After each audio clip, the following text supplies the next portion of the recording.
നമസ്തേ. ഗ്രഹങ്ങളും ഗ്രഹങ്ങളുടെ സ്വാധീനവും രത്നങ്ങളും രത്നങ്ങളുടെ ഉപയോഗ രീതികളും ചർച്ചയാവുന്ന രത്നശാസ്ത്രയുടെ പുതിയ അധ്യായത്തിലേക്ക് സ്വാഗതം. കൂടെയുള്ളത് ഉണ്ണികൃഷ്ണൻ ശിവാസ്. രത്നശാസ്ത്രയിലേക്ക് സ്വാഗതം സർ. നമസ്കാരം. നമസ്തേ. വളരെ കളർഫുള്ളായിട്ടുള്ള അല്ലെങ്കിൽ രത്നങ്ങളുടെ വിശേഷങ്ങൾ നിറഞ്ഞിട്ടുള്ള എപ്പിസോഡുകളാണ് നമ്മളിങ്ങനെ കടന്ന് പോയിക്കൊണ്ടിരിക്കുന്നത്. ഓരോ രത്നങ്ങളെക്കുറിച്ചും അതിൻ്റെ വിശേഷങ്ങൾ നമ്മൾ പങ്കുവയ്ക്കുന്നു. കഴിഞ്ഞ എപ്പിസോഡിൽ നമ്മൾ പങ്കുവച്ച ഒരു എപ്പിസോഡാണ്. എനിക്കൊന്ന് പ്രേക്ഷകർക്ക് അത്രത്തോളം ഒരു സുപരിചിതമല്ലായിരുന്നു ആ രത്നം. അയോലൈറ്റ് എന്ന് പറയുന്നത് എന്ന രത്നം അത്രത്തോളം വില കുറവാണ് കേട്ടോ ഉപയോഗിക്കാനായിട്ട്. രത്നത്തിന് വില കുറവുള്ള രത്നമാണ്. അതിൻ്റെ ലഭ്യത എനിക്ക് തോന്നുന്നു ധാരാളം മാർക്കറ്റിൽ സർപ്ലസ് ആയിട്ട് കിട്ടും. നമ്മൾ എടുത്ത് ഇങ്ങനെ വെച്ച ഇതൊക്കെ അടിച്ച ചിലപ്പോൾ ഒരു അമത്തിസ്റ്റ് പോലെ നമുക്ക് ഫീൽ ചെയ്യാം. മഗ്നീഷ്യത്തിൻ്റെ അളവ് കൊണ്ട് അതിൻ്റെ കളേഴ്സ് അങ്ങോട്ടും ഇങ്ങോട്ടും വ്യത്യാസങ്ങൾ വരാം. ഓക്കെ.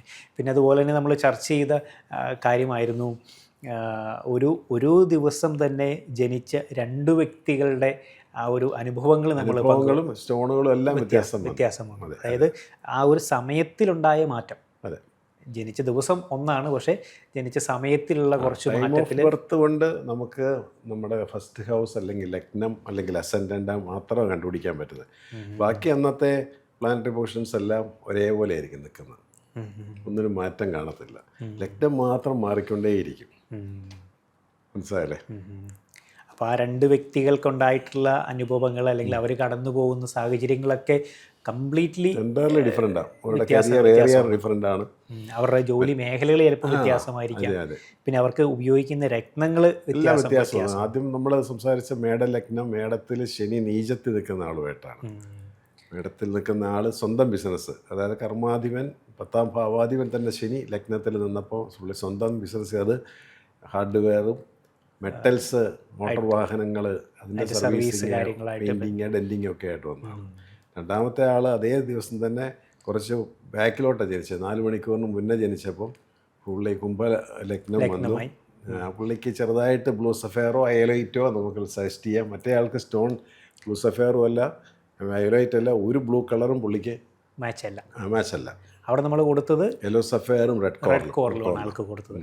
അപ്പോൾ അവിടെ ഇതിൻ്റെയൊക്കെ അടിസ്ഥാനം അല്ലെങ്കിൽ ഇതിനെയൊക്കെ ചൂണ്ടിക്കാണിക്കുന്നത് നമ്മൾ ഒരിക്കലും ഒരു വ്യക്തിനെ വെച്ചിട്ട് മറ്റൊരു വ്യക്തിയായിട്ട് കമ്പയർ ചെയ്യാനേ പറ്റത്തില്ല. അവനവൻ്റെ പഴയ ജന്മം കൊണ്ട് ഗുണദോഷ സമ്മിശ്രമായ അനുഭവങ്ങളിലൂടെ കടന്നു പോകുന്നത് കൊണ്ടാണ്. പഴയ ബർത്ത് തന്നെ, പഴയ ബർത്തിൻ്റെ മൈനസും പ്ലസ്സും ആണ് നമ്മളെല്ലാവരും അനുഭവിക്കുന്നത്. നമ്മളെപ്പോഴും അത് പറയുന്നത്, അത് പറയാതിരിക്കാനും പറ്റില്ല. അപ്പോൾ ഇതെന്തുകൊണ്ടാണ് അങ്ങനെ, എന്തുകൊണ്ടാണ് ഇങ്ങനെയെന്ന് പറഞ്ഞാൽ അൾട്ടിമേറ്റ്ലി നമ്മൾ പറഞ്ഞാൽ നിങ്ങളുടെ കർമ്മ ഫലമാണത്. നമ്മുടെ പ്രീവിയസ് ബർത്തിലുള്ള കർമ്മഫലങ്ങളെ നമുക്ക് ദൂരീകരിച്ച് നിർത്താൻ സാധിക്കും. അതിനുള്ള ധ്യാനജപങ്ങളും അതിനുള്ള മെഡിറ്റേഷൻ രീതികളും ഒക്കെ കൊണ്ടിട്ട് ഒരു എക്സ്റ്റെൻഡ് വരെ ചെയ്യാൻ പറ്റും. അതായത് നമുക്ക് അതിൻ്റെ ആ ഒരു റിസൾട്ട് അല്ലെങ്കിൽ അത് നമ്മൾ അനുഭവിക്കേണ്ട കാര്യം നമുക്ക് പൂർണ്ണമായിട്ട് ഇല്ലാതാക്കാനായിട്ട് പറ്റില്ല. പരിഹാരങ്ങൾ ഇല്ല, ഒരു പരിഹാരം ഇല്ലാത്ത ഗ്രഹനിലകളും ഉണ്ട്. ഒക്കെ പിന്നെ ഈശ്വരനിൽ വിട്ടുകൊടുത്ത് ആ രീതിയിൽ ലെവലിൽ പോകണം. കാരണം നമ്മൾ ചെയ്ത കർമ്മത്തിൻ്റെ ബാക്കി പത്രം നമ്മൾ അനുഭവിക്കുന്നത്. നമ്മൾ തന്നെയാണ് നമ്മുടെ ഈ ഗ്രഹനിലയ്ക്ക് കാരണക്കാരൻ. അപ്പോൾ അത് നമ്മൾ തന്നെ അനുഭവിച്ചേ പറ്റുള്ളൂ. അതിൽ നിന്ന് പെട്ടെന്നൊന്നും സേവ് ആകത്തില്ല. നിങ്ങൾ രത്നങ്ങൾ വാങ്ങി ധരിക്കുമ്പോൾ നിങ്ങളുടെ എല്ലാ പ്രോബ്ലംസും തീർന്നു, ഇനി ഞാൻ നാളെ മുതൽ കോടീശ്വരനായിട്ട് സമാധാനമായിട്ട് രോഗമൊന്നും ഇല്ലാത്തൊരവസ്ഥ, അങ്ങനെ ഇല്ല. വെച്ച് ആരും പോയി സ്റ്റോൺ വാങ്ങരുത്. നമ്മളെപ്പോഴത് പറഞ്ഞു തന്നെ കൊടുക്കുന്നത്. അങ്ങനെയില്ല. അതായത് ഇന്നിട്ട് നാളെ തന്നെ എല്ലാം സോൾവ് ആയി. അതെ. 7 ഗ്രഹങ്ങളും 2 ഛായാഗ്രഹങ്ങളും ഉള്ള ഇതിൽ നമുക്ക് നമ്മളെ സപ്പോർട്ട് ചെയ്യുന്ന 1, 2, 3 ഗ്രഹങ്ങൾ കാണാം. അവരുടെ കല്ലുകൾ, കാര്യങ്ങൾ, അവരുടെ പീരീഡുകളും ഒക്കെ നമുക്ക് ഗുണകരമായിട്ട് വരും. അവരുടെ പീരീഡുകളും നന്നായിട്ട് വരും. അവരുടെ രത്നങ്ങളും നന്നായിട്ട് വരും. അതേസമയം റോങ് ആയിട്ട് നിൽക്കുന്നതും ഡെബിലിറ്റേറ്റഡ് ആയിട്ടുള്ള ഗ്രഹങ്ങളുടെ പീരീഡ് നമുക്ക് റോങ് എഫക്റ്റ് തന്നെയാണ് വരുന്നത്. അതിൻ്റെ കല്ലും അവിടെ ഉപയോഗിക്കരുത്. അവിടെ സയൻസ് ഇപ്പോൾ ചിലരൊക്കെ ദശാകാലം അനുസരിച്ച് കല്ല് കൊടുക്കാറുണ്ട്. ഓരോ ദശാകാലത്തിനനുസരിച്ച് ആ കല്ലെടുത്ത് പക്ഷെ അവർ കല്ല് ഗ്രഹനിലകൾ നോക്കാൻ വളരെ ഉത്തമന്മാരായിട്ടുള്ള ആൾക്കാരാണ്, നല്ല ജ്യോതിഷികളാണ്. അവർ പറയും നിങ്ങൾക്ക് ഇന്ന ദശാകാലം വരുന്നു, അത് വളരെ മോശമായിട്ടുള്ള അനുഭവങ്ങളുണ്ട്, അതുകൊണ്ട് അതിൻ്റെ കല്ല് മേടിച്ച് ധരിച്ചോളൂ എന്ന് പറയാൻ പാടില്ല. This is my point. അങ്ങനെയാണ് നമുക്ക് നമ്മളുടെ പൂർവ്വജന്മം കൊണ്ട് നമ്മുടെ നന്മതിന്മകൾ അനുഭവിച്ച് വരിക. അതിൽ തിന്മയുടെ കാലഘട്ടം വന്നു, ആ പ്ലാനറ്റിൻ്റെ ഇത് വന്നപ്പോൾ നമ്മൾ അതിൻ്റെ കല്ല് മേടിച്ചിട്ട് അതിൽ നിന്ന് എസ്കേപ്പ് ആവുക എന്ന് പറഞ്ഞാൽ നമുക്ക് എന്ത് കുറ്റവും ചെയ്യാലോ, എന്ത് പാപവും ചെയ്യാലോ. കാരണം ഒരു കല്ലിട്ട് എൻ്റെ കല്ല് മാറ്റാം, കല്ല് തൊടാൻ പറ്റില്ലാത്ത ആൾക്കാരുണ്ട്, ഒരു കല്ലും മാച്ചിങ് ഇല്ലാത്ത ആൾക്കാർ ഉണ്ട്. അപ്പം അവിടെ നമുക്ക് ഈ ദശാകാലങ്ങൾ മാത്രം നോക്കിയിട്ട്, അല്ലെങ്കിൽ ഓരോ ദശാകാലങ്ങൾ മാറി വരുന്നതനുസരിച്ച് കല്ല് വാങ്ങി ഇട്ട് കഴിഞ്ഞാലുള്ളൊരു അപകട ചാൻസാണത്.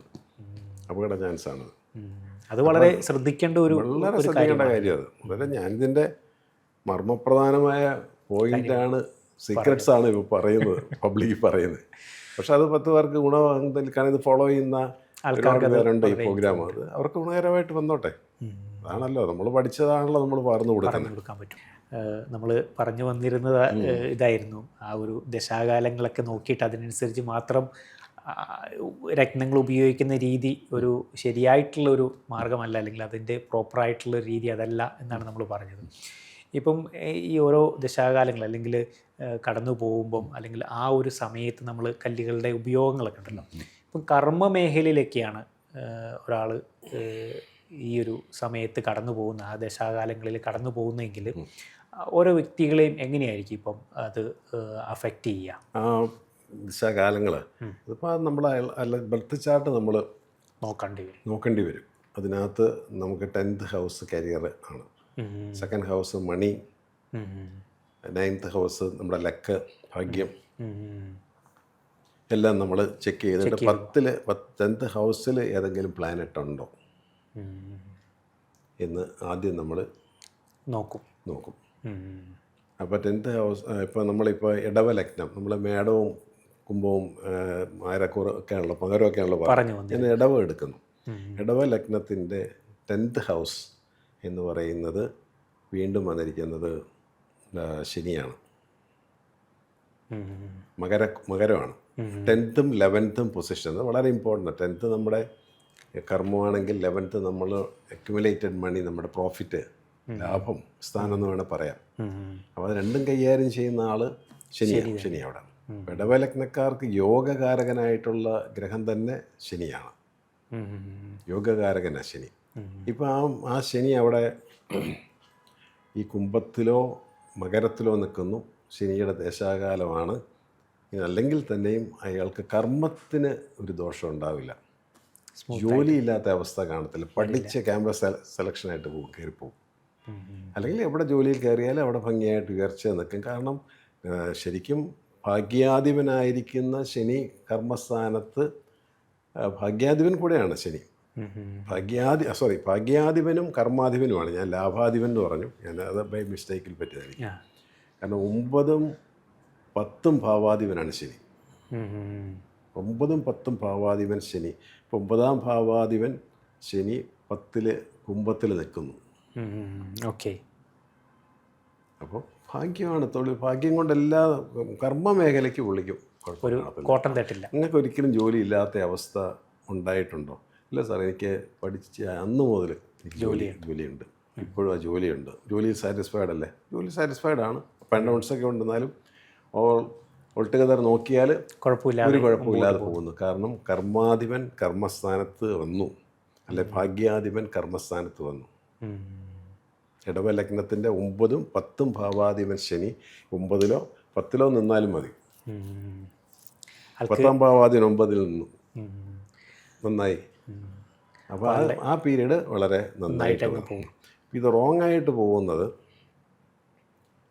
ഇടവലഗ്നം തന്നെ എടുക്കാൻ നമുക്ക്, അപ്പോൾ പിന്നെ എളുപ്പമായിട്ട് വരും. 10ാം ഭാവാധിപൻ ശനി 7ൽ പോയി നിൽക്കുന്നു, വൃശ്ചികത്തിൽ, കൂടെ ചൊവ്വായും ഉണ്ട്.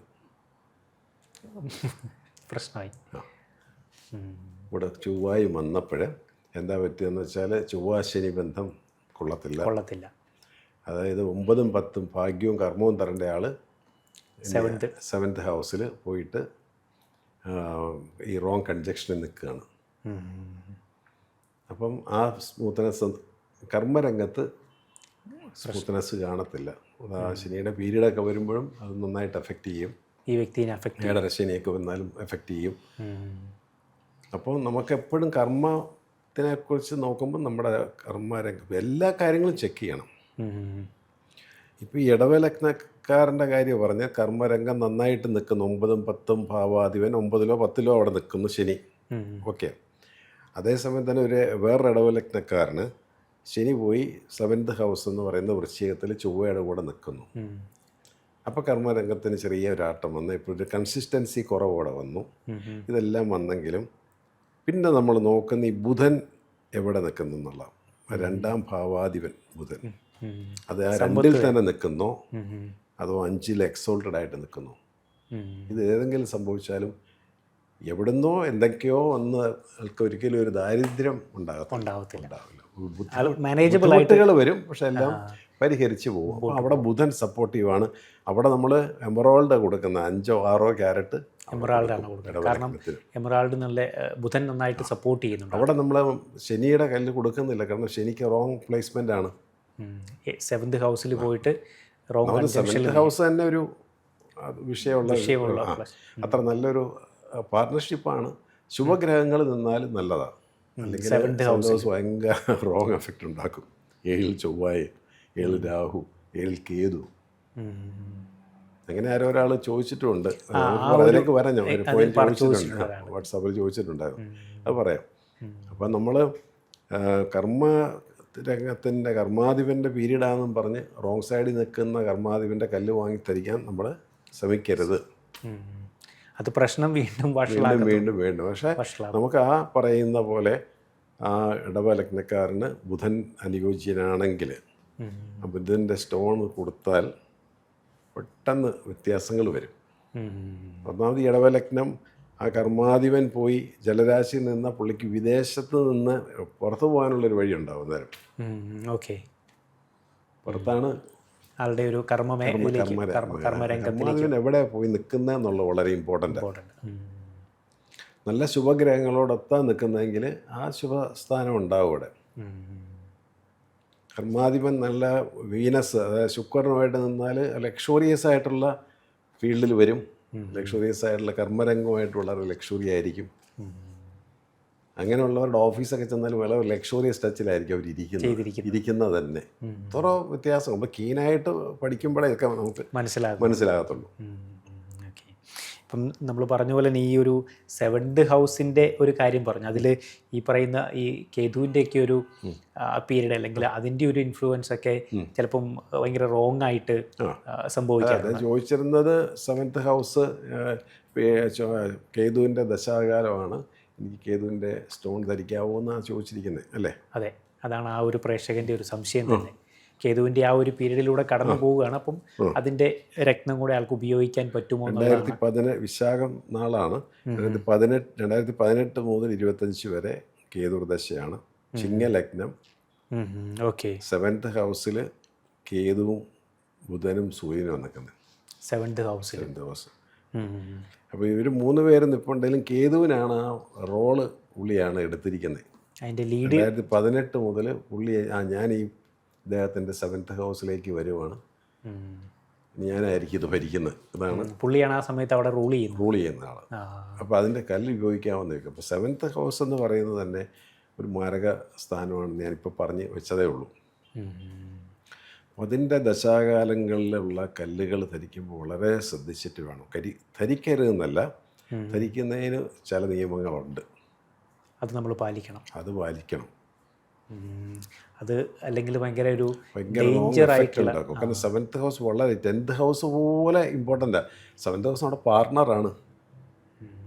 ലൈഫ് പാർട്ട്ണർ ആകാം, ഇല്ലെങ്കിൽ ബിസിനസ് പാർട്ട്ണർ ആകാം.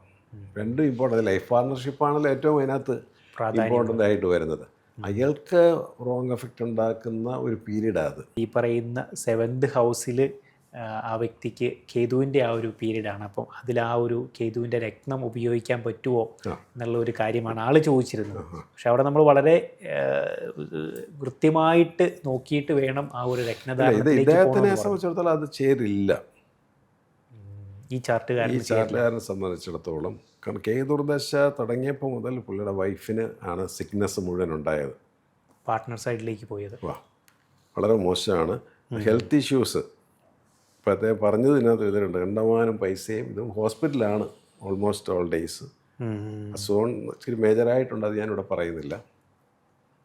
അപ്പം ആ 7ാം ഭാവാധിപൻ്റെ പീരീഡ് തുടങ്ങിയപ്പോൾ തന്നെ അത് കേതുവിൻ്റെ പീരീഡാണ്. ഒരു തല ഇല്ലാത്ത ഒരു ആൾ എന്ന് വേണം പറയാം. അപ്പം കേതുവിൽ നിന്ന് എന്ന് പറയുമ്പോൾ തന്നെ അരിഷ്ടതയാണ് അതിനകത്ത് വരുന്നത് ഈ ഒരു പൊസിഷൻകാർക്ക്. പ്രത്യേകിച്ച് ഇനി പാർട്ട്ണർഷിപ്പ് ബിസിനസ് എന്തെങ്കിലും അതിനും പ്രശ്നങ്ങൾ വരും. ഇയാൾക്കൊക്കെ പാർട്ട്ണർഷിപ്പ് ബിസിനസ് നല്ലതല്ല. 7ൽ കേതുവും റോങ് പ്ലാനറ്റ്സ് നിന്നാൽ ഒരു പാർട്ട്ണർഷിപ്പ് ബിസിനസ്സിന് പോകാതിരിക്കുന്നത് തന്നെയാണ് നല്ലത്. പക്ഷേ 7ൽ നല്ല ശുഭഗ്രഹങ്ങളൊക്കെ ഉണ്ട്. ഇപ്പം ധനു ലഗ്നം, ഈ 7ൽ വ്യാഴദശാകാലമാണെങ്കിൽ എങ്കിൽ പോലും ചെറിയ എലോസ് അഫെയർ അല്ലെ സിട്രിന് ഒക്കെ ആൾക്ക് ഉപയോഗിക്കാം, ചെറുതായിട്ട് ഉപയോഗിക്കാം, ഒരു ചെറിയ ബലം കൊടുക്കാനായിട്ട്. എന്നാലും വലിയ 5 ക്യാരറ്റോ 6 ക്യാരറ്റോ എലോസ് അഫെയർ ഒന്നും ചേരത്തില്ല. ലഗ്നാധിപനാണെങ്കിൽ പോലും ചേരില്ല. ആ ഡാമേജ് ആ 7th എന്ന് പറയുന്നതിൻ്റെ ഒരു അപ്പോൾ അതുകൊണ്ടാണല്ലോ 7ൽ ചൊവ്വയൊക്കെ വരുന്നവർക്ക് പിന്നെ കല്യാണത്തിൻ്റെ പ്രോബ്ലംസൊക്കെ വരുന്നത്.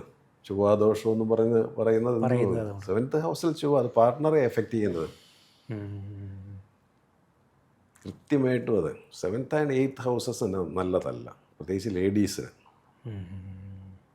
7 അവരുടെ മാരേജ്, 8th അവരുടെ ഹസ്ബൻഡിൻ്റെ ദീർഘായുസാണ്. 8ൽ ചൊവ്വയൊക്കെ നിന്നാൽ അവർക്ക് ഒരുപാട് പെട്ടെന്ന് അപകടങ്ങൾ ഉണ്ടാകാം. പാർട്ട്ണർക്കാണ് വരുന്നത്, അതാണ്. അപ്പോൾ അവിടെയുള്ള ഈ 7th അല്ലെങ്കിൽ 8th ഹൗസിൽ ഉള്ള ആ ഒരു രത്നധാരണം അല്ലെങ്കിൽ ആ ഒരു ഗ്രഹങ്ങളുടെ പീരീഡിനനുസരിച്ചുള്ള രത്നധാരണമൊക്കെ വളരെ കെയർഫുള്ളായിട്ട് വേണം ചെയ്യാൻ. ഒരു കാറ്റ്സൈ വാങ്ങിച്ചിട്ടോളൊന്ന് പറയരുത് ഒരിക്കലും. 7ലെ കേതുവാ ദോഷമാണ്, എന്നാൽ ഒരു കാറ്റ്സൈ മേടിച്ചിട്ടൊന്നും ഒരിക്കലും പറയാൻ പാടില്ല. ഓക്കെ, ഈ കേതുവിൻ്റെ രത്നമാണ് കാറ്റ്സൈ. കേതുവിൻ്റെ രത്നം കാറ്റ്സൈ ആണ്. അത് ക്രിസോബൽ എന്ന് പറയുന്ന മിനറലുള്ളതാണ് കറക്റ്റ് നമ്പർ 1 കാറ്റ്സൈ. കോട്സ് കാറ്റ്സൈ ഉണ്ട്, അതിൻ്റെ നേർരേഖയ്ക്കൊന്നും അത് കോട്സ് കാറ്റഗറിയാണ്. ഇത് ക്രിസോബിലൽ കാറ്റഗറി, ബെറിൽ കാറ്റഗറി പെടും ഈ കാറ്റ്സൈ. മറ്റേത് കോട്സ് കാറ്റഗറിയാണ്. അപ്പം അത് കേതുവിൻ്റെ പീരീഡാന്ന് പറഞ്ഞിട്ട് ഇയാളൊരു കാറ്റ്സൈയും കൂടെ വാങ്ങി ധരിച്ചു കഴിഞ്ഞാൽ ഇപ്പോഴത്തെ ആ ഒരു അവസ്ഥ വീണ്ടും കുറച്ചും കൂടെ വഷളാവും അല്ലേ? രൗദ്രം രൗദ്രാത്മകം ഘോരം തം കേതും പ്രണമാമിക്കെന്ന് പറഞ്ഞു നവഗ്രഹ സ്തോത്രത്തിൽ കേതുവിനെ കുറിച്ച് പറഞ്ഞിരിക്കുന്നു. അപ്പോൾ ഈ വ്യക്തിക്ക് നമുക്ക് അവിടെ ഏത് രത്നമായിരിക്കും നമുക്ക് കൊടുക്കാൻ പറ്റുക? ഇദ്ദേഹത്തിൻ്റെ 6th ഹൗസ് എന്ന് പറയുന്നത് ചൊവ്വയാണ്. ചൊവ്വ എക്സോൾട്ടഡ് ആയിട്ടാണ് നിൽക്കുന്നത്. ഓക്കെ, ഉച്ചസ്ഥിതിയാണ്. ചൊവ്വയുടെ ഭാഗ്യാധിപൻ കൂടെയാണ്. കാരണം ഇതിൽ നോക്കുമ്പോൾ പുള്ളിയെ സപ്പോർട്ടീവായിട്ട് നിൽക്കുന്നത് ചൊവ്വയാണ്. ഓക്കെ, വ്യാഴവും കുറച്ച് സപ്പോർട്ടീവാണ്, എന്നാലും ചൊവ്വ സപ്പോർട്ടീവ് ഭാഗ്യാധിപനാണ്. അപ്പോൾ പുള്ളിക്ക് ഞാൻ കോറൽ കൊടുക്കാൻ പോയില്ല, കോറൽ സജസ്റ്റ് ചെയ്തില്ല. റെഡ് കോറലാണ് ചൊവ്വയുടെ. കാരണം ഓൾറെഡി എക്സോൾട്ടഡ് ആയിട്ട് നിൽക്കുക. റെഡ് കർണേലിയൻ എന്ന് പറയുന്ന അതിൻ്റെ സബ്സ്റ്റിറ്റ്യൂട്ട് കല്ല്, അതായത് ചൊവ്വയുടെ കോറൽസിൻ്റെ ഉപരത്നങ്ങളിൽ പെടുന്ന റെഡ് കർണേലിയൻ, അതിൻ്റെ ബാൻഡോ കാര്യങ്ങളോ ഒക്കെ ആയിട്ട് ചെറുതായിട്ടൊക്കെ. അതായത് ഇദ്ദേഹത്തിന് പ്രീഷ്യസ് ആയിട്ടുള്ള സ്റ്റോൺസ് ഒന്നും വേണ്ട എന്നർത്ഥം. ഹാർഡ്നെസ് കുറച്ച് കുറവുള്ള ഉപരത്നങ്ങളിൽ പെടുന്ന ഒരു രത്നമാണ് കൊടുത്തിരിക്കുന്നത്. നവരത്നങ്ങളും ഒട്ടും ചേർത്തില്ല. കാരണം ഈ മാരകസ്ഥാനത്ത് നിൽക്കുന്ന 3 ഗ്രഹങ്ങൾ, ചന്ദ്രന് നീചത്വം, ഇതെല്ലാം നവരത്നങ്ങളിലും പെടും. നവരത്ന മോതിരങ്ങളോ ലോക്കറ്റുകളോ ഉപയോഗിക്കരുത്. ചെറിയ റെഡ് എനർജി തരുന്ന കല്ല്, അത് അധികം ആവണ്ട. അപ്പോൾ അത് പുള്ളിയെ കുറേശ്ശെ ആ റെഡ് എനർജി കിട്ടും. എന്നാൽ ലഗ്നാധിപൻ സൂര്യൻ തന്നെ 7ലാണ് പോയി നിൽക്കുന്നത്. അതും അത്ര നല്ലതല്ല. ഈ 7ലെ സൂര്യനും നല്ലതല്ല. സൂര്യനും ഒരു പാപഗ്രഹം, അത് പോയി 7ൽ നിൽക്കുന്നത് നല്ലതല്ല. അപ്പം അതുകൊണ്ട് റൂബിയൊന്നും കൊടുത്തിട്ടില്ല. പെട്ടെന്ന് ആൾക്കാർ ലഗ്നാധിപൻ്റെ കല്ല് കൊടുക്കരുതെന്ന് ചോദിക്കുമല്ലോ, ഉണ്ടല്ലോ കൊടുത്തിട്ടില്ല. പല അങ്ങനെ വന്നിട്ടുള്ളൂ. ആൾക്കാർക്കുള്ള പൊതുവെ ഒരു സംശയമാണ് ലഗ്നാധിപന്റെ കല്ല് ഉപയോഗിക്കാം അല്ലെങ്കിൽ ദശാകാലങ്ങളിൽ റൂബി ധരിച്ചു അതൊക്കെ നമുക്ക് റോങ് ആയിട്ടുള്ള ഒരു രീതിയാണ്. ഇപ്പം എനിക്ക് തോന്നുന്നു ഈ ഒരു കാര്യം പറഞ്ഞപ്പോഴും ഈ 7th ഹൗസ് ഇപ്പോൾ ഓരോ ഗ്രഹങ്ങളുടെയും ഓരോ കാലഘട്ടങ്ങൾ കടന്നു പോകുന്നു. അപ്പോൾ ഈ 7th ഹൗസിൽ അതാത് ഗ്രഹങ്ങളുടെ ആ കാലഘട്ടത്തിൽ അല്ലെങ്കിൽ ആ ഒരു കല്ലുകൾ ഉപയോഗിക്കുന്നതൊക്കെ വളരെ സൂക്ഷ്മതയോടെ അല്ലെങ്കിൽ കൃത്യമായിട്ടുള്ള ആളുടെ ചാർട്ട് വിശകലനം ചെയ്തിട്ടില്ലേ നമുക്ക് അതിലേക്ക് പോകുന്നല്ലേ എപ്പോഴും നല്ലത്. 7th ഹൗസിൻ്റെ പീരീഡ് നടക്കുമ്പോഴോ അല്ല 7th ഹൗസിൽ നിൽക്കുന്ന ഗ്രഹങ്ങളിലോ കല്ലുകൾ ഉപയോഗിക്കാതിരിക്കുക നല്ലത്. ഓക്കെ, ഇൻ ജനറൽ ചില കേസിൽ നമുക്ക് കൊടുക്കാമെന്ന് മാത്രമേ ഉള്ളൂ. ആ ഗ്രഹങ്ങളുടെ കല്ലുകൾ അധികം ഉപയോഗിക്കാതിരിക്കുക. ഉപയോഗിക്കുന്നുണ്ടെങ്കിൽ തന്നെ ഈ പറഞ്ഞ പോലെ വളരെ ഡീറ്റെയിൽ ആയിട്ട് ലഗ്നാധിപൻ 7ൽ നിൽക്കുന്നത് കൊണ്ട് ചില കല്ല് ധരിച്ചേ പറ്റുമെന്ന് പറഞ്ഞ് അവർ നടക്കുന്നവരുണ്ട്. അപ്പം അങ്ങനെയുള്ളവർക്ക് ചെറിയ സ്റ്റോൺസുകൾ കൊടുക്കാം. നിങ്ങൾ കല്ല് ധരിച്ചില്ലേ കുഴപ്പമില്ല, നിങ്ങൾ കല്ല് ധരിച്ചാൽ അനേക ഗുണങ്ങളുണ്ടാകും. കല്ല് ധരിച്ചില്ലെങ്കിൽ എന്താ സാറേ കുഴപ്പം? ഒരു കുഴപ്പമില്ല. പക്ഷെ ധരിച്ച് നല്ല കറക്റ്റായുള്ള കല്ല് ധരിച്ചാൽ അതിൻ്റെതായിട്ടുള്ള ഗുണങ്ങളുണ്ടാകും. നല്ല ഭക്ഷണം കഴിക്കണോ സാർ ഇതൊക്കെ മതിയോ എന്ന് ചോദിക്കുന്ന പോലെ ആണിത്. എന്തും നല്ല സാധനങ്ങൾ നല്ല കാര്യങ്ങൾ അല്ലേ, അതാണല്ലോ ഒരു വ്യക്തിയെ എപ്പോഴും പോസിറ്റീവായിട്ട് മുന്നോട്ട് കൊണ്ടുപോകുന്നത്. നല്ല അഫർമേഷൻസ് അതെ അല്ലേ, മൈൻഡ്ഫുൾനെസ്, ചെറിയ എക്സസൈസുകൾ. ഇപ്പം എക്സസൈസ് ഇല്ലാതെയും ആൾക്കാർ മുമ്പോട്ട് പോകുന്നുണ്ട്. പക്ഷേ ഡെയിലി ഒന്ന് പുറത്തിറങ്ങി കുറച്ച് സൂര്യപ്രകാശമൊക്കെ കൊണ്ട് ചെറിയൊരു എക്സസൈസ് ചെയ്താൽ ആ വ്യക്തിക്ക് അതിൻ്റേതായിട്ടുള്ള ബോഡി മൂവ്മെൻറ്റ്സ് വളരെ ഇമ്പോർട്ടൻ്റാണ്. എപ്പോഴും മൂവ് ചെയ്തിരിക്കുക, കാലും കൈയോ കനക്കി എപ്പോഴും മൂവ് ചെയ്തുകൊണ്ടിരിക്കുകയും ശുദ്ധജലം കഴിക്കുകയും ഒക്കെ ചെയ്യുമ്പോഴാണ് അതിനകത്തൊരു ആവശ്യത്തിനുള്ള പ്രോട്ടീനൊക്കെ ചെല്ലുക. ഇത് പല കാര്യങ്ങളില്ലേ.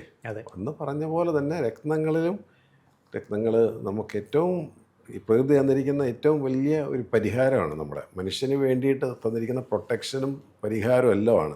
പക്ഷെ അത് കണ്ടറിഞ്ഞ് കണ്ടറിഞ്ഞ് വേണ്ട രീതിയിൽ ധരിച്ചാൽ ഫലമാണ്.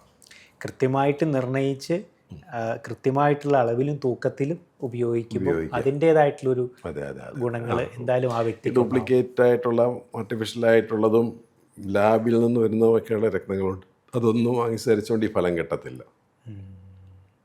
നല്ല രത്നങ്ങൾ വേണം ധരിക്കാനായിട്ട്. കാറ്റ്സയ്യ ഒക്കെ ഉപയോഗിക്കുന്ന ഇത് അനുകൂലമായിട്ടുള്ളവർക്ക് ക്രിസോബറിൽ കാറ്റ്സൈ ഉപയോഗിക്കാവുള്ളൂ. കോറൽസ് ആണ്, ബ്ലീച്ച് ചെയ്യാത്ത കോറൽസ് വേണം ഉപയോഗിക്കാൻ. കോറലാണെന്ന് വെച്ചാൽ കോറലുണ്ട്, ബ്ലീച്ച്ഡ് ആണോ അതറിയത്തില്ല. ബ്ലീച്ച് ചെയ്യാത്ത നല്ല കോറൽസ് ഉപയോഗിക്കാം. യെല്ലോ സഫയർ ഇളം പെയിൽ യെലോയിഷ് കളറുകൾ മാത്രം, ഒരുപാട് കളർ കയറ്റി ഭയങ്കര ഭംഗി വെട്ടിത്തിളങ്ങുന്ന അങ്ങനെ കിട്ടത്തില്ല. അത് കിട്ടണമെങ്കിൽ അതിനകത്ത് അത് ഈ ബെർലിയം എന്ന് പറയുന്ന കെമിക്കൽ ഇഞ്ചക്റ്റ് ചെയ്ത് അത് വളരെ എൻഹാൻസ് ചെയ്തുണ്ടാക്കുന്നത്. അതുകൊണ്ടൊന്നും നമുക്ക് പ്രയോജനമില്ല. റൂബി എപ്പോഴും എമറാൾഡ് എപ്പോഴും ക്രാക്ക് വീഴുന്ന, അത് മൈൻ ചെയ്യുമ്പോഴേ പൊട്ടും. ഇപ്പോൾ പൊട്ടുമ്പോൾ എന്താ ചെയ്താൽ പൊട്ടിയാൽ ലോസ് വരാതിരിക്കാനായിട്ട് ഇപ്പോഴത്തെ ടെക്നിക്കാണ് ഗ്ലാസ് ഫില്ല് ചെയ്യുക അതിനകത്ത്.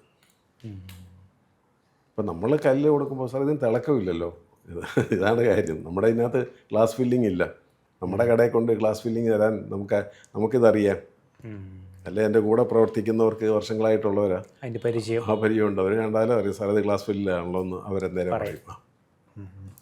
എനിക്ക് തോന്നുന്നു ഈ എപ്പിസോഡിൽ നമുക്ക് രത്നങ്ങളെക്കുറിച്ചും അതിൻ്റെ ഉപയോഗ രീതികളെക്കുറിച്ചൊക്കെ ധാരാളം വിവരങ്ങളുണ്ടായിരുന്നു. എനിക്ക് തോന്നുന്നു കൂടുതൽ വിശേഷങ്ങളും വിവരങ്ങളുമായിട്ട് പുതിയൊരു എപ്പിസോഡിൽ നമുക്ക് കണ്ടുമുട്ടാം. ഇന്നത്തെ എപ്പിസോഡും വൈൻഡപ്പ് ചെയ്യാനായിട്ടുള്ള സമയമായി. നന്ദി, നമസ്കാരം.